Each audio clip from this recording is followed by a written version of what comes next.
So one interesting thing about Nintendo kind of marching to the beat of their own drum all the time and actually launching a console off cycle compared to when all the other platform holders do it in Sony and Microsoft is the fact that we are in this situation with them where we were at a point in the Switch generation towards the end of that hardware life cycle where it really cannot run modern day games anymore. And if we do see some of the big third-party games make it to that platform, they are either cloud ports or they have been downgraded so heavily that it's just not even in the realm of conversation for most people to want to pick them up on the Switch 1 version. Well, if you are somebody who is eyeing the Switch 2 the whole time, and since it's gotten revealed and all of the details have been officially announced for it, and now we're getting into the first holiday cycle for this console, if you are somebody who is not a multi-console gamer, meaning you don't also own a PlayStation 5 and Xbox, and you primarily just game on your Switch 1, you might have noticed that this entire time up till somewhat recently, and even we're still kind of in this period of time where Nintendo hasn't had the third-party game support in a big way like we were expecting it to have. And there is clearly a lag time and delay with what developers are choosing to bring to the Switch 2 right now, and or they're just not doing it because they didn't have the means to do it. And that's actually the larger reason I want to focus on today, because you may or may not remember a report that was back all the way in March of 2025 that actually told us about a 3-phase launch plan for the Nintendo Switch 2 when it comes to the software side of things. Then we saw Gamescom reports hit that developers were not getting dev kits easily for this system, and it wasn't just an open application process like it had been in the past, and hence Nintendo's kind of controlling the launch cycle of Switch 2, not wanting everybody to necessarily be there day one, so that way maybe you can focus in on more of their partner specific games. We saw games like Cyberpunk 2077 be big technical showpieces that were there at launch. Obviously, Nintendo worked with CD Projekt Red to make sure they had a dev kit with ample time to release Cyberpunk 2077 at the launch of the console. That is not what can be said for a lot of other third-party devs, but recently we've gotten a number of different announcements that have me realizing that we are kind of in the end of this window, and I think this really changes everything for the Nintendo Switch 2 going forward from here, because we are now going to be in an environment where it is playing the modern generation current games that the other platforms have to offer. So we'll get on the same page with what to expect from here right after a quick word from today's video sponsor. If you're looking for a quality case for your Nintendo Switch 2, you need to check out the JSOX mod case. This thing completely rethinks what a case can do. It's not just protection, it's modular. You've got a detachable travel cover with built-in game card storage, a durable hard shell that actually absorbs impact, and a magnetic rail on the back that lets you attach accessories like a cooling fan, kickstand, or even a power bank strap. It's perfect whether you're gaming on the go or setting up at your desk, and when you pair it with the JSOX dock adapter stand, you get stable support, fast heat dissipation, and an easy one-handed plug-and-play setup. I also recommend protecting your Switch 2 screen with JSOX's Obsidian AR screen protector. It uses an anti-reflective PVD coating that keeps the display ultra clear with zero glare and no fingerprints. When you combo these together, they honestly make the Switch 2 feel premium and protected in every way. So please help support the brands that support me and check out the JSOX mod case, AR screen protector, and dock adapter stand, all available by clicking the link in the pinned comment and description down below. Big thank you to JSOX for sponsoring today's video. And I want to first take you back to that post that we read through from Tom Henderson at Insider Gaming all the way back over in March 25th of 2025, where this article outlines the following. Exclusive: Nintendo Switch 2 will have a 3-phase launch plan for its games. With Nintendo Switch 2 just being 1 week from its official reveal, this year's annual GDC was buzzing with talk around the future of the console. One such discussion was around the Nintendo Switch 2 launch date, which according to people that I spoke to at the event falls in June. That did check out, of course, to be accurate. But that's not all. According to various sources, the Nintendo Switch 2 will launch its games in a 3-phase strategy, starting with primarily first-party games on launch. According to sources, the second stage will arrive in October to November for the third-party studios, many of whom are expecting the dev kits for the Switch 2 to be sent in June. Finally, it was said that the third phase of games will be in the holiday period. In addition to the talk of the 3-phase launch plan, Insider Gaming has also learned that select media and creators will be attending a Nintendo Switch 2 hands-on next week, where they'll get to go hands-on with the console and some of its launch games for a few hours. Okay, so let's fast forward, because obviously that sounds a lot more plausible now than we had recent articles as far back as or as recent rather as September 2025, where My Nintendo News says anonymous devs shed even more light on the Switch 2 dev kit drought.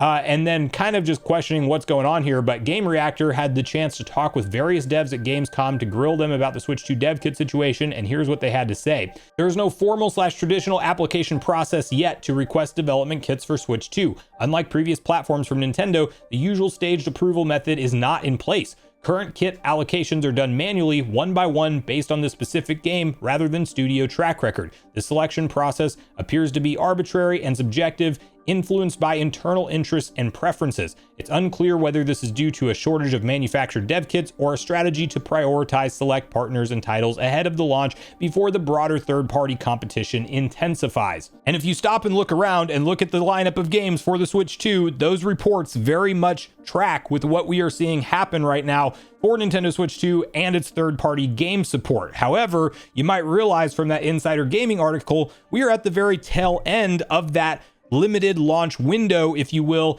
and I think we are going to start to quickly see this boat turn around with big third-party announcements from here. We know some big studios like Xbox, who owns so many different companies now since their Activision Blizzard acquisition back in the day. They acquired Bethesda before that. We're seeing games like Indiana Jones and the Great Circle with the DLC being confirmed for Switch 2 for 2026. We just got the confirmation that Fallout 4 is indeed headed to the Nintendo Switch 2, and Xbox is actually a large piece of the pie that I don't think had dev kits as early as everybody else. In fact, one post supporting that comes to us from Reese Kiwi Talks Riley, who is a very well-connected podcaster on YouTube that interviews numerous devs over the years and has a very reliable track record with providing information from within the industry. And he says Microsoft received dev kits from Nintendo a lot later than its Japanese partners. Example, Square Enix, Capcom, etc. Hence why there is such a delay with Microsoft games coming to Switch 2. You can't bang out a port in 3 months. These things take time. Most of Microsoft games will end up on Switch 2 at some point. Some will be next year. Doom, The Dark Ages, Starfield, and others will be a bit later. Nintendo fans need not worry. Microsoft will be a big supporter of the Switch 2, one of the few things Phil Spencer isn't lying about. And he has here a picture of the recently announced Halo campaign Evolved, which we know is actually coming day and date to PlayStation 5, which is obviously a crazy thing if you've been around in this gaming environment for all these years to see happen. But that idea being that Nintendo's not going to be left out of this conversation of modern day games and only getting limited third-party support, but rather the reality is even a studio with as much weight to it and franchise power as Microsoft has at this point with all of the different games underneath their umbrella, they did not get dev kits near as early as the Japanese partners that Nintendo was working with in this phase 1 and 2 launch plan for Nintendo Switch 2 games. You then talk about the recent announcement of like Assassin's Creed Shadows coming to the platform. We've already seen Star Wars Outlaws ported. Fortunately, they've done really good with the performance on that game, to give Ubisoft some credit, and they've continued to update it, and it looks better and better. And it's a massive AAA open world game, not necessarily the absolute funnest gameplay loop, but from a visual standpoint, in terms of proving what's possible for modern gen games to run on the Switch, it looks and runs great. Assassin's Creed Shadows, we're seeing some really promising screenshots of, although we don't know what the frame rate and resolution and all of that stuff will really be in reality when it releases. But you think about that coming out this year in 2025, kind of being a last minute addition and announcement for the holiday window.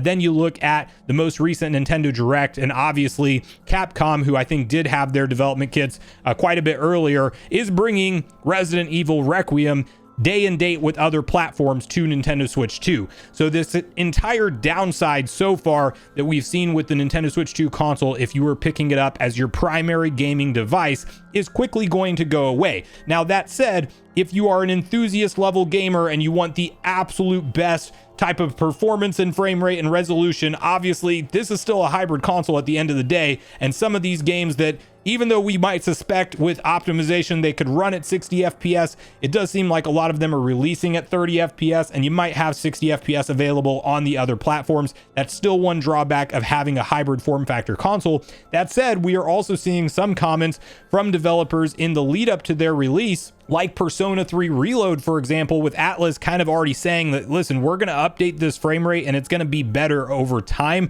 It's clear to me that a lot of these developers were barely getting dev kits for Switch 2. They were trying to rush their games out as fast as possible to hit certain deadlines and when they wanted the games to be on store shelves and stuff like that. But they really haven't had the optimization time that is needed to actually get these games looking and running to a certain level of quality that we want to see. Another game that comes to mind that was part of the big marketing cycle for Switch 2 at launch, Elden Ring, obviously a massive AAA RPG that I highly recommend to everybody to go check out if you haven't played that game yet. Well, we saw FromSoft come out and just straight up say they needed more time to optimize the game. They're moving the launch window to 2026. I suspected that when we didn't see it at the most recent Nintendo Direct with any kind of hard date. And we saw, some conflicting reports from various different hands-on demo events where some people were saying, listen, in handheld mode, this thing is very inconsistent with the frame rate and definitely needs more optimization. So I'm actually happy to see FromSoft hold that back, push it to 2026, and not put it out there broken and patch it later.